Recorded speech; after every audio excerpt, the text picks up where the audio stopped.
नमस्कार, मी डॉक्टर मानसी बर्वे नाईक आणि आरोहण ज्योतिषच्या 16व्या भागामध्ये आपण डॉक्टर अभय नाईकांशी बोलतो आहोत.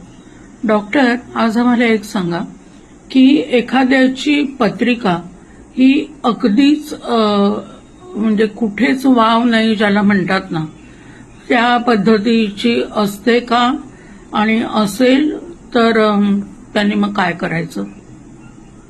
हो, मी अशी पण पत्रिका बघितली की त्यांच्या आयुष्यामध्ये जे शुभकर्ते ग्रह असतात ते सगळे मॅलेफिक्स म्हणजे वाईट प्रभाव देणाऱ्या ग्रहांच्या मध्ये अडकलेले असतात. त्यामुळे आयुष्यात त्यांची बुद्धी व्यवस्थित असली किंवा त्यांचं कर्म, हात पाय सगळे चांगले असले तरी त्यांचं आयुष्यात काही घडत नाही, किंवा घडत असताना ते तोंडाला येत नाही, म्हणजे हातात घास असतो नाही तोंडात जात नाही असं होतं. आता ह्याचं कारण काय की ह्यांचा जन्म असा झालाय की त्यांचं मागचं कर्म जे आहे ते त्याचं निर्मूलन करण्यासाठी हा जन्म आहे. ह्याच्यामध्ये पैसा कमवणे, कर्म करणे हे त्यांचं काही नाही. फक्त जे त्यांनी केलं होतं त्याचं लोड कमी करण्यासाठी ह्यांचा जन्म झालेला आहे. त्यामुळे त्यांनी दुःख न वाटून घेता देवाचं नामस्मरण करत राहावं.